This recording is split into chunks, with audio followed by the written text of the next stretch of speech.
masks. They hide a person's face and portray a different persona entirely. They've been used in religious ceremonies, masquerade parties, and any number of plays and performances. But some people are afraid of masks.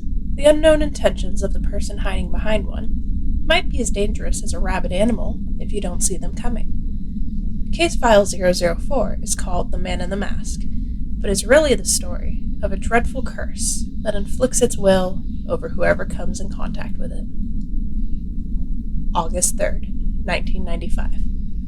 Enter Joshua Bentley, a 25-year-old young man with a bright future in archaeology who's out hiking one day exploring a canyon he's been told about by a colleague. He pauses for lunch after hiking for hours with no sign of anything interesting, but shortly after lunch, he finds a strange cave that looks like it's been carved into the cliffside. He lights a torch, being a bigger fan of natural light than artificial, and ventures deep into the cave, taking note of where it bends and curves. It looks entirely artificial, as if it were previously a mine or some other form of carved human passage. He sees a light at the back of the cave and steps out onto a ledge, where below him he can see his hometown. Confused by how the cave spat him out there, and with no way down the cliff, he turns back towards the entrance to make his way out. But as he turns, he sees a second area that he hadn't noticed before. A smaller area. In the back of it, he sees a small box. It looks like a treasure chest that someone might have used to store valuables, and being a big fan of plenty of fantasy and fictional stories himself, he immediately wanted to know what was inside. Joshua slowly opened the small chest, and suddenly a puff of smoke came out of the box. At first, he didn't realize what exactly had happened, but after a second, everything registered, and he felt like the truth smashed against his face. Because it did. Some strange-looking mask had flown out of the box and onto Joshua's face, and was seemingly glued in place. Panicked by something holding onto his face, he jumped up terrified and started shouting as he clawed at the mask. When he couldn't get it off his face, he stumbled back, grabbing for the wall of the cave, trying to steady himself. But he suddenly felt a rush of energy from his face, through his veins, and into his entire body. He lost control of his arms, his legs, and then finally his voice. He heard a voice speak that wasn't his own, but was coming out of his mouth. "Finally," the voice said. "After 300 years, a new victim has released me." He felt his hands move as he looked down at them and clenched them open and closed into fist, then spread his fingers wide. He couldn't control his body at all, and he was terrified, but couldn't do anything about it. The mask was seemingly in full control of him, and all he could do was watch and be along for the ride. The mask looked around the cave, attached to Joshua's face, then walked towards the first light they saw, which was the cliff overlooking the town. They stepped out onto the cliff and looked down over the town. Then the mask seemingly smirked, using Joshua's face, of course, and Joshua felt his mouth move, as the mask's voice formed each word, one at a time. "Wonderful," it said. "Let's make you a legend." August 4th, 1995.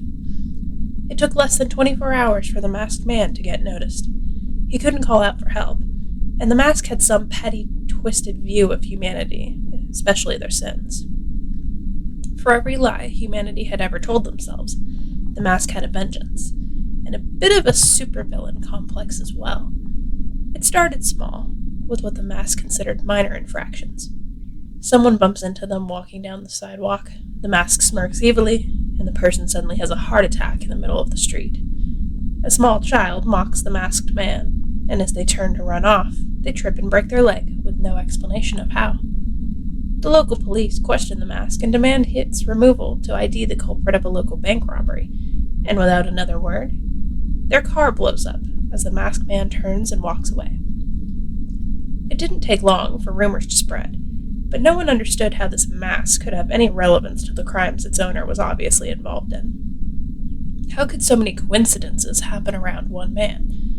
The truth was, though none could hear him, Joshua Bentley, underneath the mask, was screaming and begging for this thing to let him go. But he was at the complete mercy of whatever this mask really was. Was it a curse? Was it a creature? What did it really want? As far as Joshua could tell, all it wanted was chaos. absolute chaos. August 8th, 1995. Joshua Bentley has been stuck in his mask for 5 days. But masks don't need food.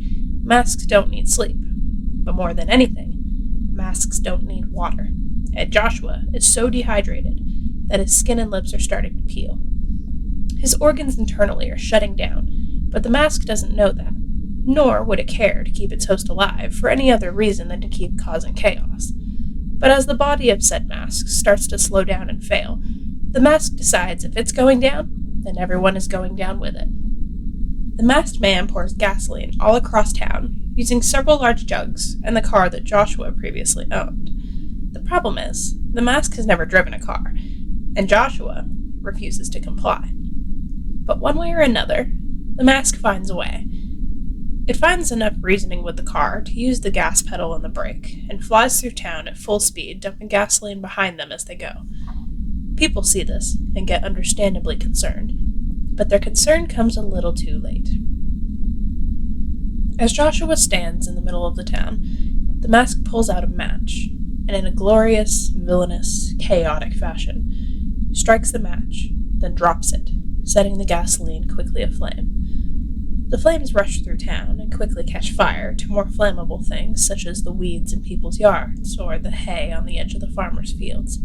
Anything else that could possibly burn began to burn. People surround the masked man crying, scared, confused, and Joshua, with burning trees going up around him, cries what little fluids he has left, causing the mask to realize his host is done and won't be used like this anymore.